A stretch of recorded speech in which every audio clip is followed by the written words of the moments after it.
Thank you for joining us this morning. It is Thursday, 21st of June, coming to you live from Seoul. I'm Shin Se-min. It is a little before 10 a.m. here in Korea, and we are coming on the air a bit early today as we are waiting for an announcement by the South Korean government on making changes to the investigative power system between the prosecutors and the police. Now, we are moments away from seeing Prime Minister Lee Nak-yeon deliver the announcement, as well as some of the ministers related to the issues, namely the Justice Minister Park Sang-ki and the Minister of the Interior and Safety Kim Bu-kyum. But before we get to that briefing in moments, here's some background information on why such a change in system is taking place. It's a system that's been in place for well over a decade, but calls to overhaul South Korea's prosecution have been mounting over time, as the country has gone through a long period of irregularities that have infuriated the public. As it stands, the prosecution has the right to prosecute, direct investigations, and request arrest warrants. It's practically granted an exceptional amount of power over the country's justice system. That formidable authority has been tainted amid high-profile cases of powerful people, including politicians and business tycoons, corruptly taking advantage of the situation for their own personal or financial benefit. That's why the Liberal Moon Jae-in administration has been vocal about reforming the prosecution from day one. President Moon says police should have more autonomy, while the prosecution needs to focus on the later stages of probes initiated by police and play a more supplementary role in overseeing criminal probes. As we just heard from that brief introduction report and background information as to why such a change in that system is taking place, it's basically about leveling the authority given to the country's prosecution to the police segment through this announcement today. And the scene that we are seeing in that video footage is the location, the venue for the briefing that will soon take place. That is the annexed building of the government complex located in central Seoul. And just to give you a rundown of who will be taking part in today's announcement is the participants from the Presidential Secretariat, the Office for Government Policy Coordination, and of course the Justice Ministry and the Interior and Safety Ministry, and officials from the Public Prosecutor's Office, as well as the National Police Agency will be at that location sharing that podium. Now, the top office's efforts to change the system dates back to January this year. Now, Presidential Office had previously announced plans to reform the Prosecutor's Office, the police, and the National Intelligence Service. Now, the plan, which is set to be announced in moments' time, is likely to include some of the adjustments on those three organizations' investigatory rights and achieve balance among the three body and boost the expertise of each of those organizations. And the backdrop of that, of course, aimed at rooting out wrongdoings from the past and previous administrations, transforming the three agencies into people-centered organizations and controlling and preventing them from abusing the power. Now, some of the things that we have mentioned in a backdrop package story was currently, as it stands, the prosecution has all the rights to prosecute, direct investigations, and even request arrest warrants, practically granting an exceptional amount of power over the country's current justice system. That is why the government has been working to come up with an announcement and a measure that will change that system that solely empowers the prosecutorial system in the country. And a couple days ago, just last Friday, President Moon Jae-in had a meeting with the top heads of those ministries. That's Prime Minister Lee Nak-yeon, along with some of the government officials entering the venue for the announcement that he's about to make on changing the system of the country's justice system.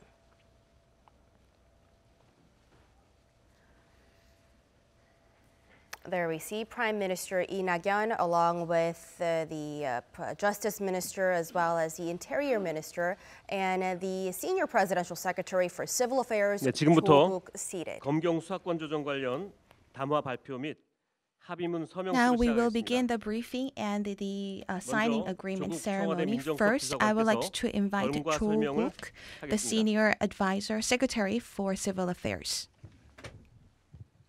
안녕하십니까?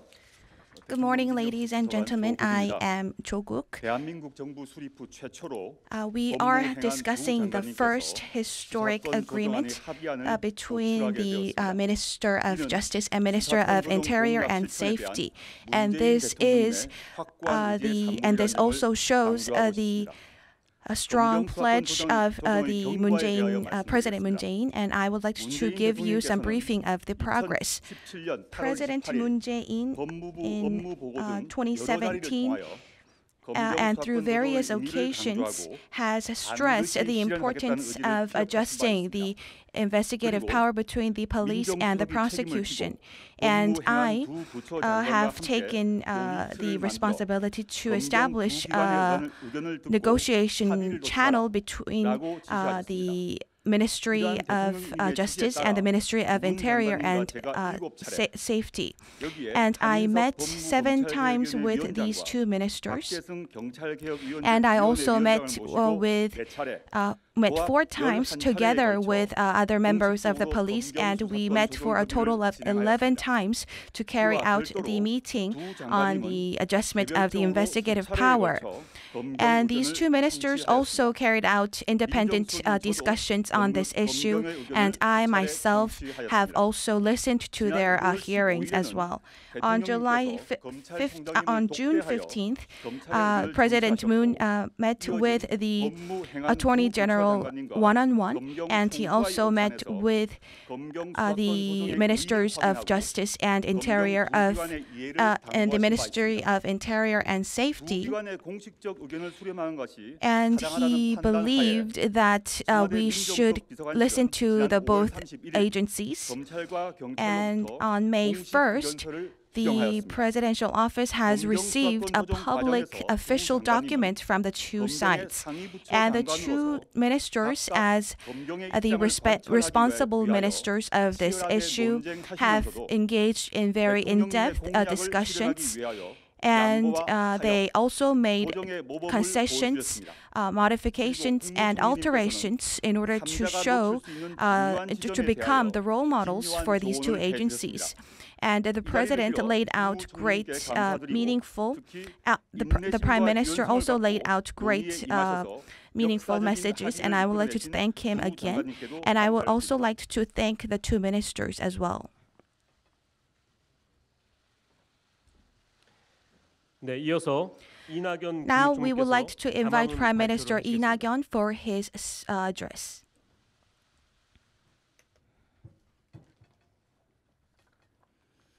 존경하는 국민 여러분, Fellow Korean citizens, 오늘 저는 검찰과 경찰의 today, based on the agreement with the Ministers of Justice and the Minister of Interior and Safety on the adjustment of investigative power between the prosecution and police, I would like to explain to you the measures laid out by the administration. This issue has long been discussed as a major task in improving Korea's criminal and justice system. How to identify the relationship between the prosecution and the police, and how to appoint rights to each agency, and how to provide measures to control their authority abuse have long been major agenda of discussion. In particular, during the last administration, the prosecution and police have not been able to fulfill their roles, which have led to the meddling of state affairs and candlelight revolution. And this shows us the importance and the urgency of this issue. To this end, the Moon Jae-in administration will not just stop in improving the criminal and justice system, but make the prosecution and police to protect the safety and human rights of our people and to support the constitutional order of a nation which is based on the rule of law. And this has been our strong perspective in addressing this issue. The government has laid out and identified the relationship between the prosecution and police as organizations that mutually cooperate to carry out investigation, indictment, sustain a public prosecution. The police shall have more autonomy in the primary stages of investigation, and the prosecution should focus on its role of controlling the judiciary system. Moving beyond a hierarchical system and a hierarchical relationship of ordering and supervision, the prosecution and police shall cooperate to protect the safety and the human rights of our citizens. Based on such principle, the police shall have the primary investigative rights as well as the right to end the probe, while the prosecution shall have indictment power and direct investigative power on certain cases, investigative power after sending the case to the public prosecutor's office, as well as the right to request supplementary investigation on the police probe and the right to request corrective measures in case of abuse of investigative power by the police. By doing so, we can enhance the investigation efficiency through check and balance, and the two agencies can focus on protecting the security and human rights of our citizens. In this process, the government has presented the following tasks to the nation's police. First, the Presidential Autonomous Separation Committee will carry out the local police system, and the committee has been asked to run the system in Seoul, Sejong, and Jeju by 2019, and to fully cooperate with the government to enable the system to be expanded nationwide under the Moon Jae-in administration. Second, come up with measures and systems to support human rights in the process of investigation. Third, come up with procedures and personnel structures so that police officers who do not have the power to investigate will not intervene in the investigative process and results. Fourth, carry out an overhaul of the constabulary force. Next, I would like to brief you on the progress of adjusting investigative power between the prosecution and police. Last year, during the presidential election, candidate Moon Jae-in proposed a pledge of adjusting the power between the two agencies, and after his inauguration, he established the State Affairs Planning and Advisory Committee, which has briefed you on the details of this issue. Moreover, President Moon Jae-in has, through various occasions, including the report of the Ministry of Justice, voiced out that adjusting the investigative power between the prosecution and police is a must, and that the Justice Ministry and the prosecution need to take bold decisions to put down its authority. And based on such pledges and state objectives, the Cho-guk, Senior Secretary of Civil Affairs, discussed with Minister of Justice Park Sang-gi, Minister of the Interior and Safety Kim Bu-kyum, and they had 11 rounds of meetings. And the details that I have briefed you today are all based on such meetings. Fellow Korean citizens, the measures laid out today cannot be perfect. I hope that the National Assembly and our fellow citizens can help supplement the measures. Yet the agreement that I've made today is about making a more equal relationship between the prosecution and police for cooperation to disperse their authorities and thus enabling them to work as check and balance. It's the first ever agreement that has been made in our history. What we lack must be supplemented, but I sincerely hope that the basis of the agreement will not be altered during the process of institutionalizing this through the enactment of legislations. Now the government has finished its role and the ball has been tossed to the National Assembly. I hope that we can come up with better measures to secure the safety and human rights of our citizens. I also sincerely ask to the prosecution and the police as well. The two agencies must have differing views on the agreement. Yet such disagreement shall not be modified and work as damages to the principle of this agreement. I ask the two agencies to make efforts to end a long history of institutionalized conflict and to enable an innovation in the criminal and judiciary system. Thank you very much. 2018, June 21st. Minister of Justice and Minister of Interior and Safety. 네, 다음으로 법무부 장관, 행안부 장관 두 Next, the 장관의 two 합의문 ministers 서명식이 will 있겠습니다. sign the agreement.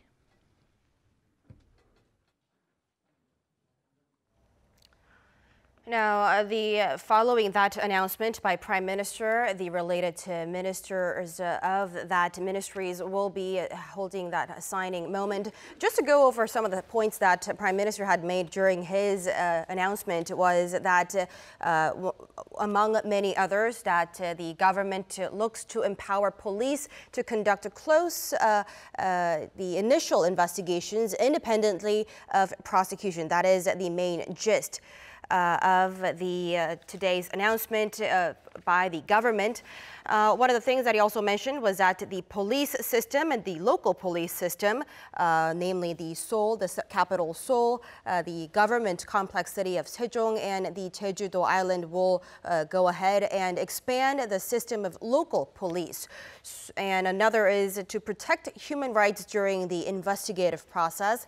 And another that he also mentioned was to strengthen personnel management system within that judiciary system so that the members of the police not involved in a specific investigation do not intervene in the process of the investigation. So all in all, to empower the authority that police takes in holding investigation. 법무부, 행안부 두 장관의 Now we will invite the 국민께 two 드리는 ministers 말씀이 for their 있겠습니다. address.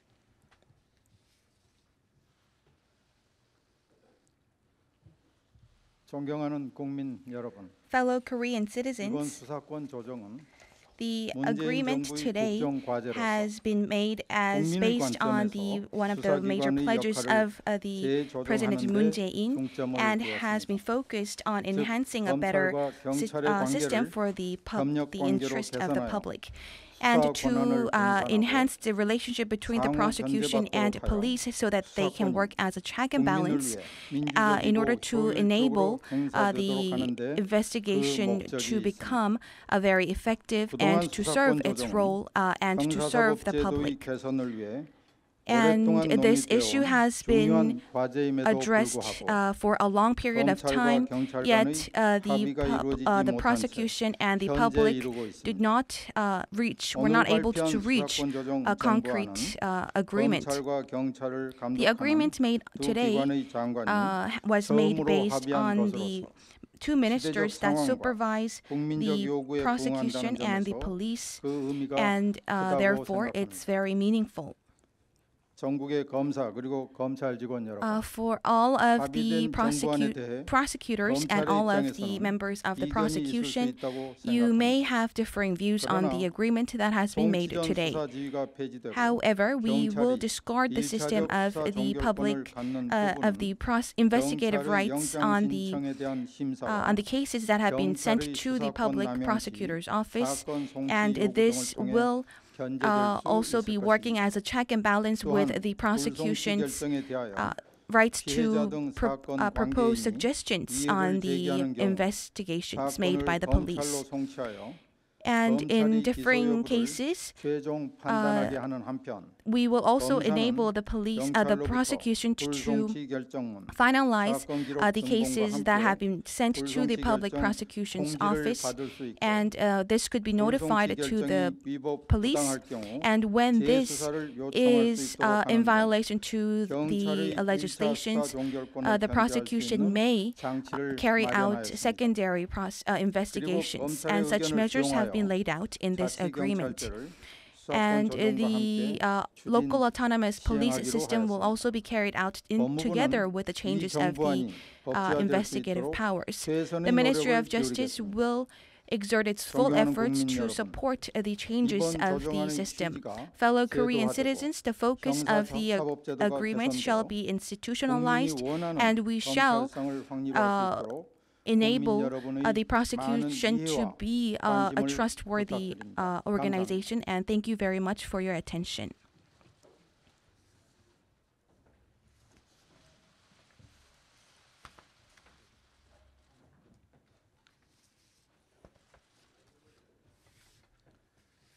행정안전부 장관입니다. I am Minister of Interior and Safety. Fellow Korean citizens, I met several times with the Minister of Justice to discuss the issue of the adjustment of the investigative power between the prosecution and police.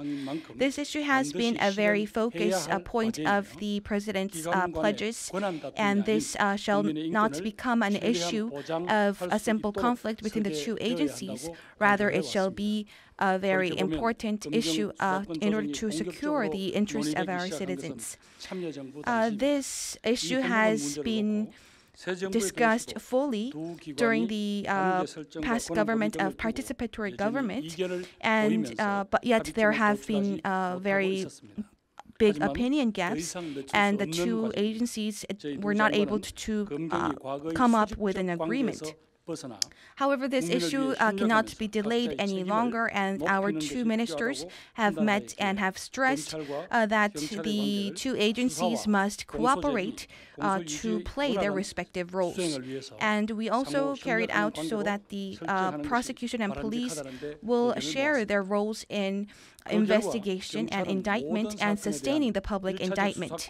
And as a result, the police will have a primary investigative power and the right to end investigations. However, in order to control and in order to prohibit the police from misusing and abusing its investigative power, the prosecution will have its right to ask for suggestions. And we will also cooperate fully with the National Assembly and the Ministry of Justice and the national police agencies. And this is aimed at alleviating all of the mistrust and distrust on the agency. And the police and the local autonomous police system shall be implemented in a short period of time. And dear members of the police who spent sleepless nights to secure the safety of our citizens, I'm certain that the police cannot have 100% satisfaction on today's agreement. You may feel unfortunate. It might be so, especially in your perspective, who have long been securing your great space on the value of volunteering. Yet there are room for negotiations. The agreement must be agreed both by the prosecution and police in order to be implemented. Fellow 150,000 police officers, as the Minister of Interior and Safety, I would like to give you several messages. We cannot be satisfied in one step, and we need to embark on the long journey by making a single step forward. And this is the beginning of improving public trust on the police. All of our citizens are eyeing on us. Only when the police becomes a cane of the public, supports democracy and secure human rights, can the status of the police can be enhanced. The agreement reached today will also follow National Assembly's enactment process, and there are also rooms for negotiations and modifications, and this system will also be modified going forward. And I hope that you can make efforts to make a better criminal and judiciary system. The public loves and trusts the police who dedicates to the public sincerely, and this moment is the perfect opportunity to become a police that is loved and trusted by the police. I ask for your understanding. Thank you very much.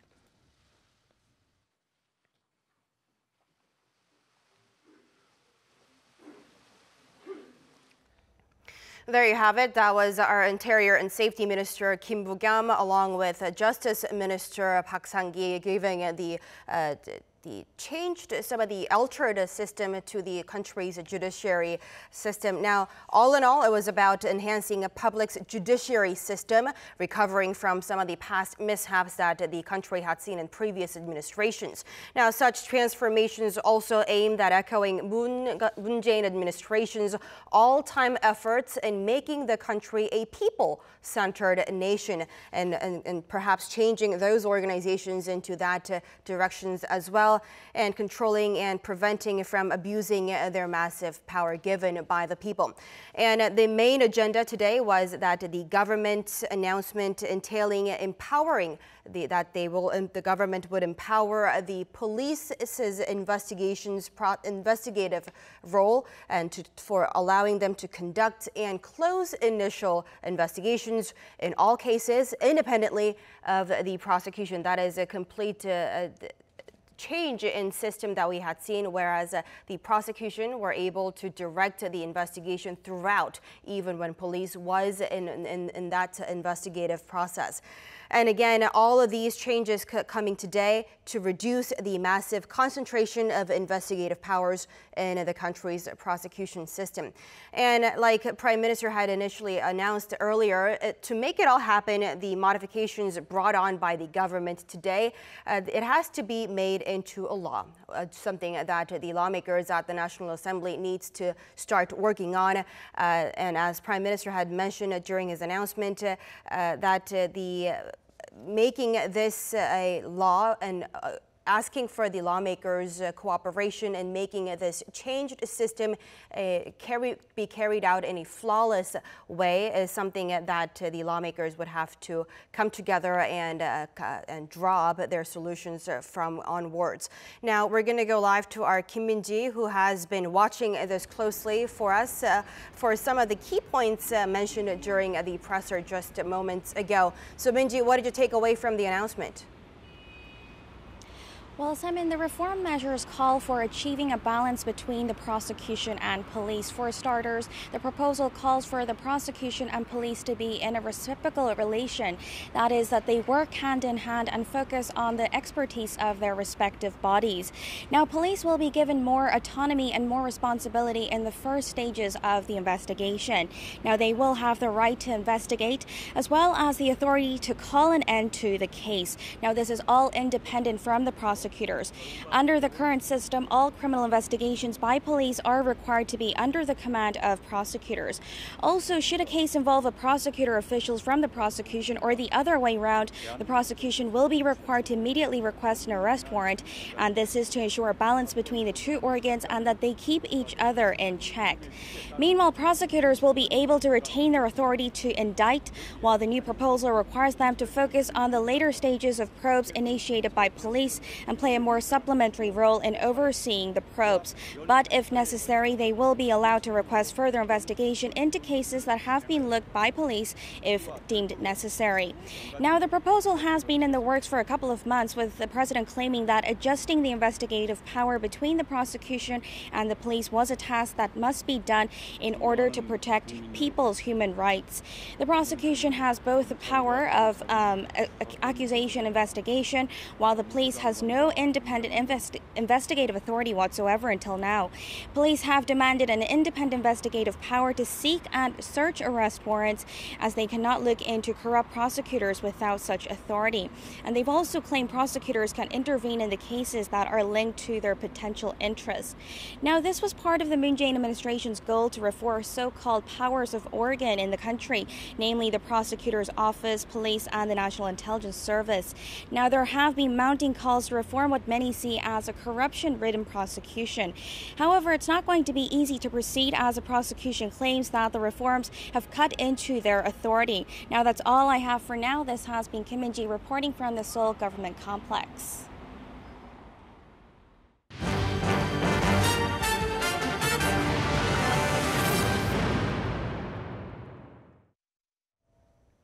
In other news, President Moon Jae-in is heading over to Moscow as we speak for a 3-day state visit to Russia at the invitation of his Russian counterpart, Vladimir Putin.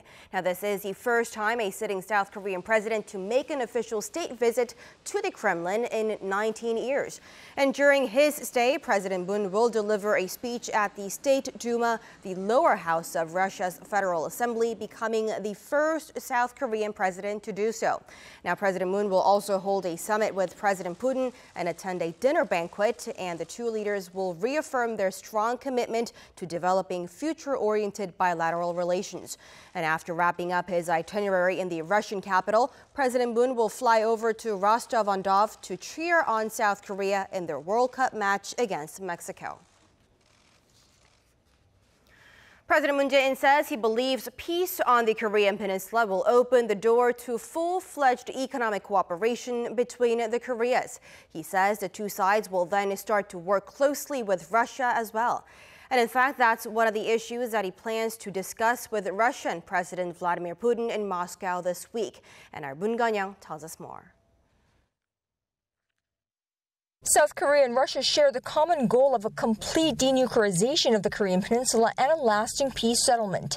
That's South Korean President Moon Jae-in in an interview with the Russian media on the eve of his 4-day state visit to the world's largest country by area. And President Moon said he wished to discuss with his Russian counterpart the two countries' cooperation in various aspects, as he believes once a peace regime is established on the Korean Peninsula, it will open an era of full-fledged inter-Korean economic cooperation, and that framework should include Russia to create a Seoul, Pyongyang, Moscow three-way cooperation. The bilateral cooperation between South Korea and Russia can begin in areas such as railways, natural gas, and electricity, the president said, and the North can join later. The South Korean president added, once a lasting peace system is established between the two Koreas, in the long run, it should develop into a multilateral peace and security cooperation system that encompasses the entire Northeast Asia region.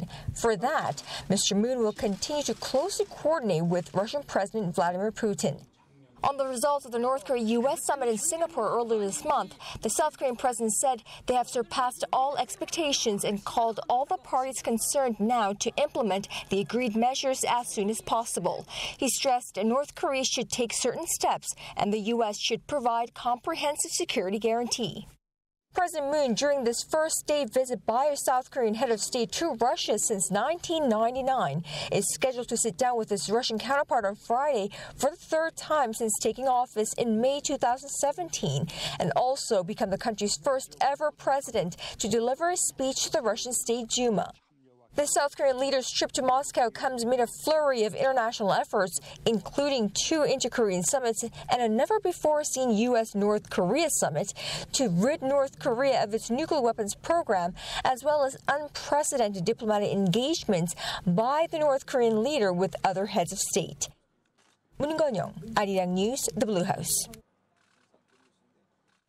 And turning now to North Korea leader Kim Jong-un's third trip to China in as many months.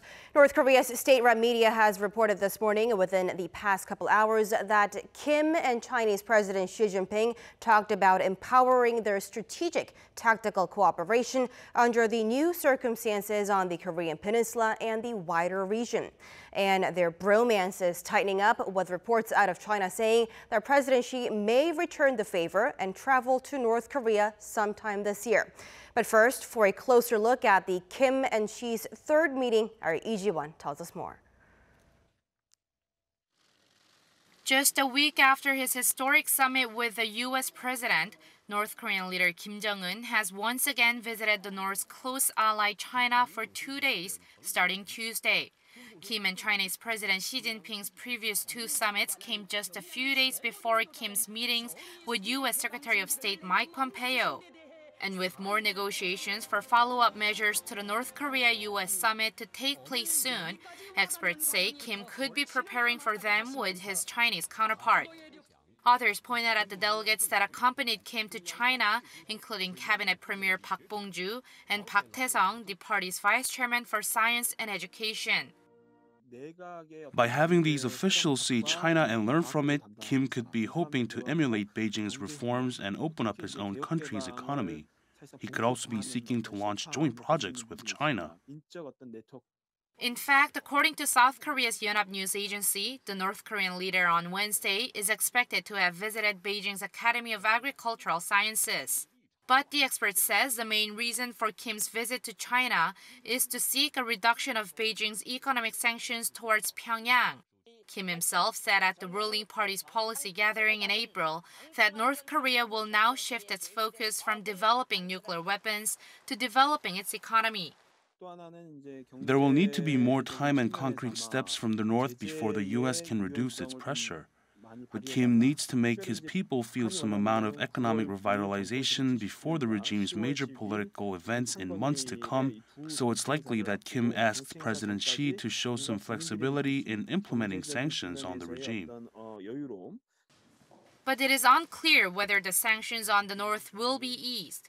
Secretary Pompeo reportedly told South Korea's Foreign Minister Kang Kyung-hwa in their phone call on Monday that China had agreed to fully implementing the Security Council's sanctions on North Korea.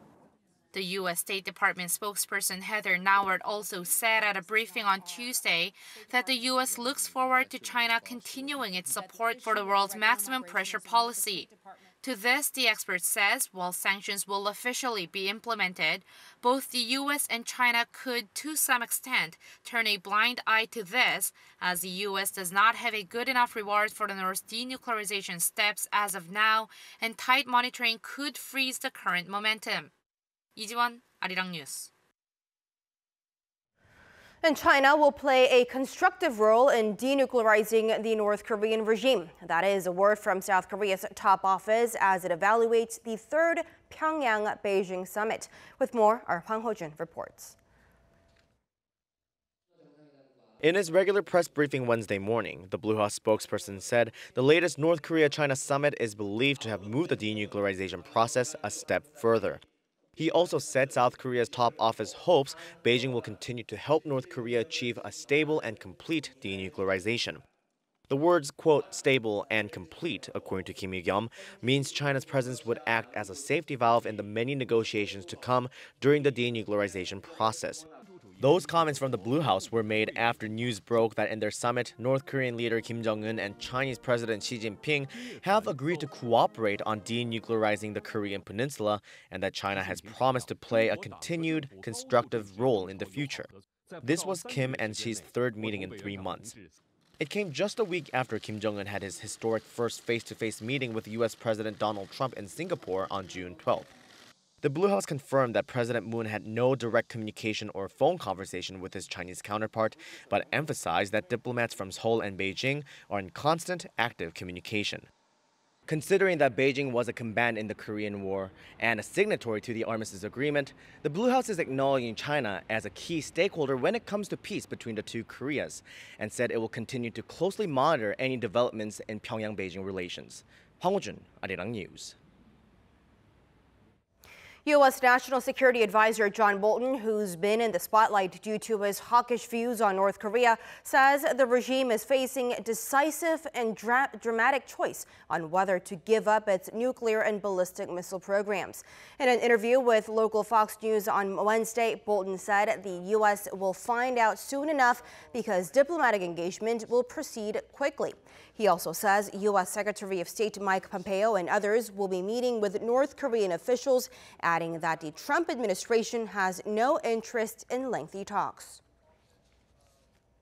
U.S. Secretary of Defense James Mattis is scheduled to visit South Korea next week to discuss the suspension of joint military exercises. According to Seoul-based Yonhap News Agency, the U.S. Defense Chief told reporters at the Pentagon that he will visit China and South Korea next week and is in close consultations with Seoul on several issues. The U.S. Defense Chief also said he will discuss the suspension of joint military exercises with U.S. Secretary of State Mike Pompeo and U.S. National Security Advisor John Bolton on Friday local time. Earlier this week, the two countries' defense ministries announced that an annual joint military exercise known as the Ulchi Freedom Guardian will be suspended, but no decision has been made regarding other joint exercises.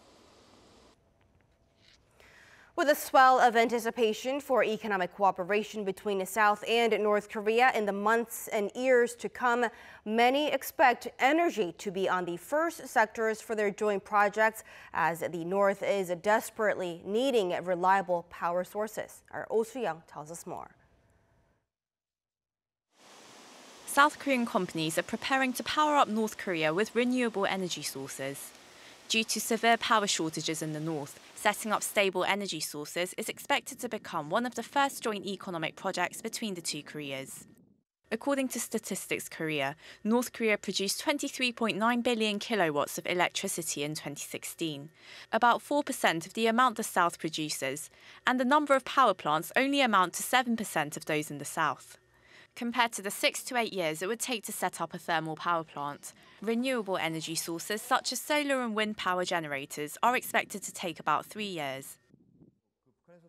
North Korea has emphasized the use of what it calls natural energy.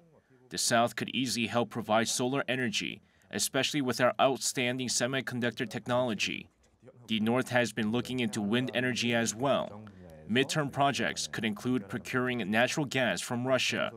Using such sources, rather than thermal plants or nuclear generators, would build up a sustainable energy framework. It's not just industrial generators that are expected to be in high demand.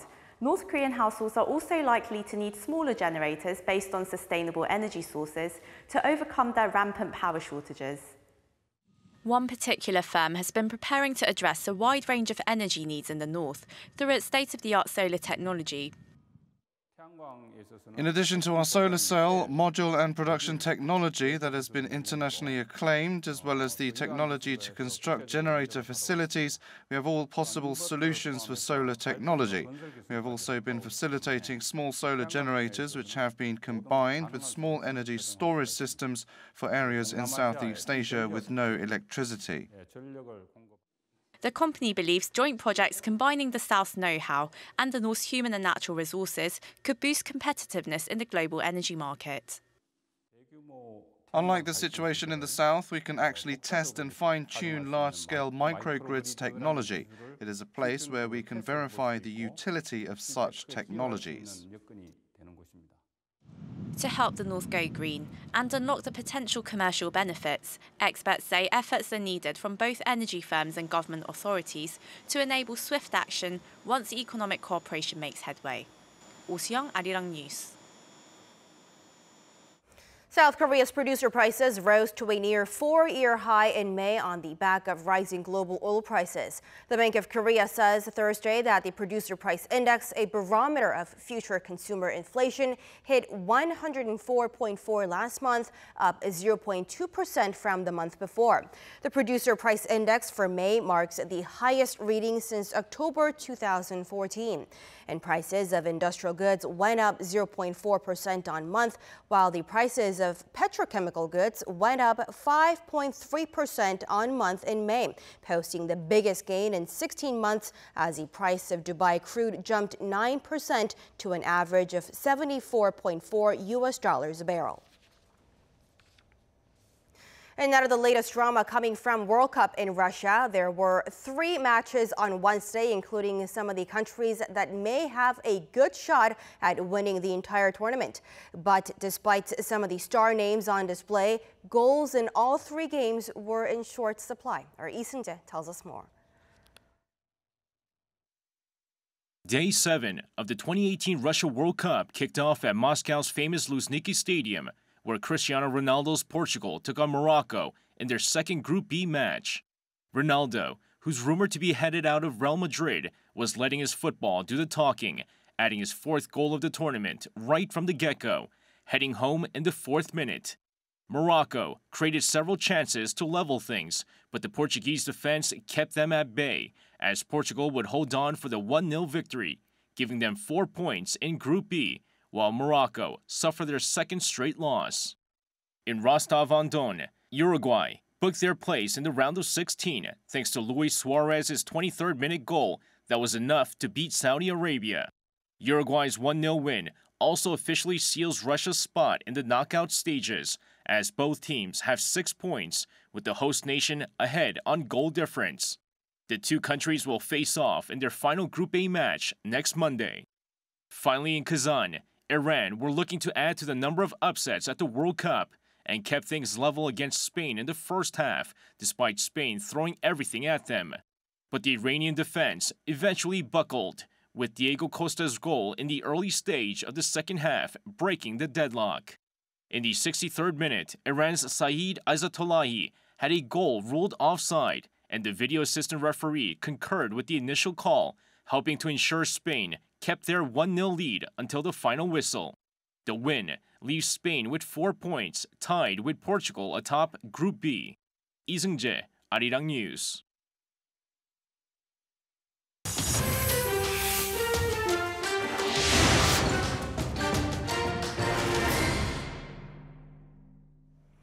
And now for a look at stories making headlines around the world, and we start in the United States.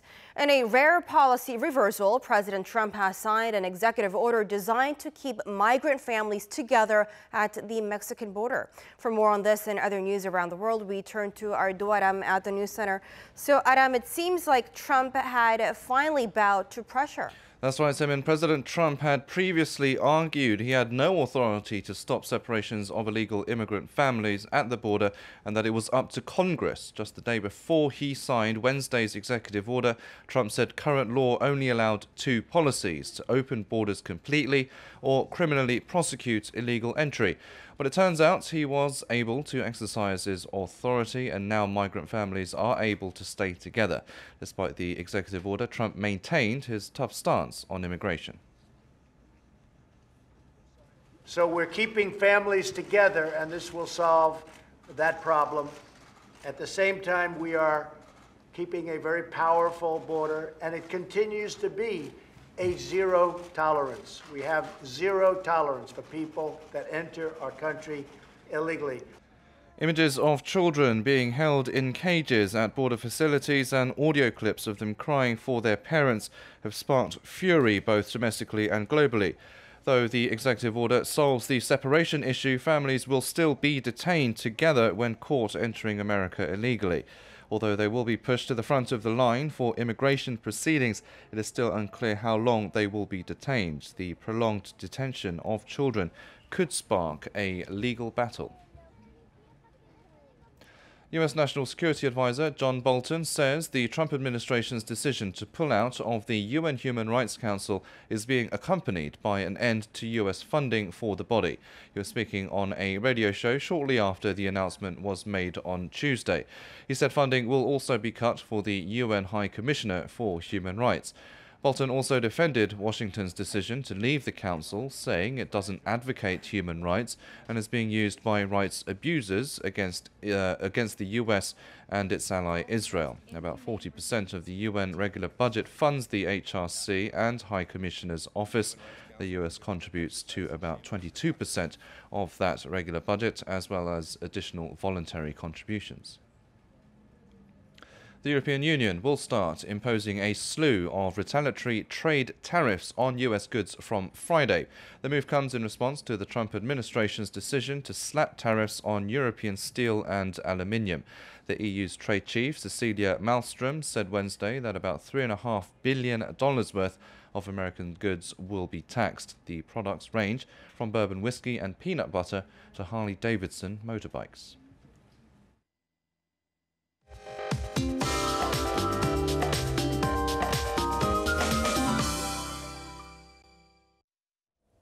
Expect a very hot Thursday under mostly sunny skies across most parts of the country.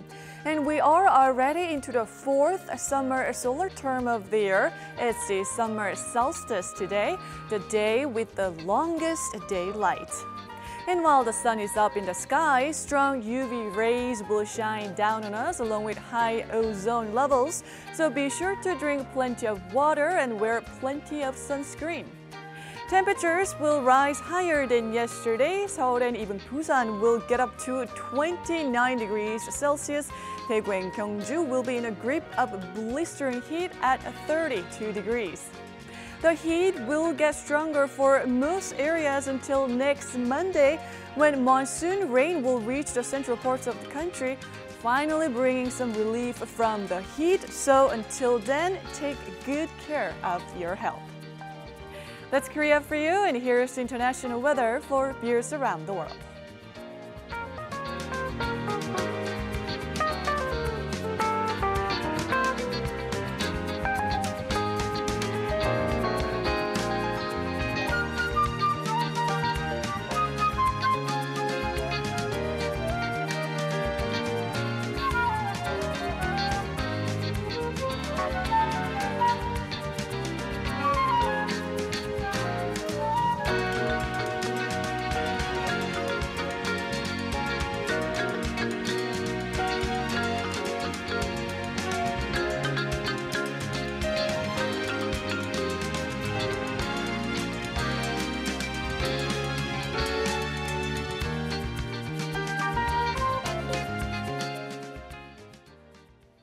And that'll do it for us at the hour on Arirang News. Keep it tuned for more news updates coming up at noon Korea time in a little over an hour's time. Thank you for watching and goodbye for now.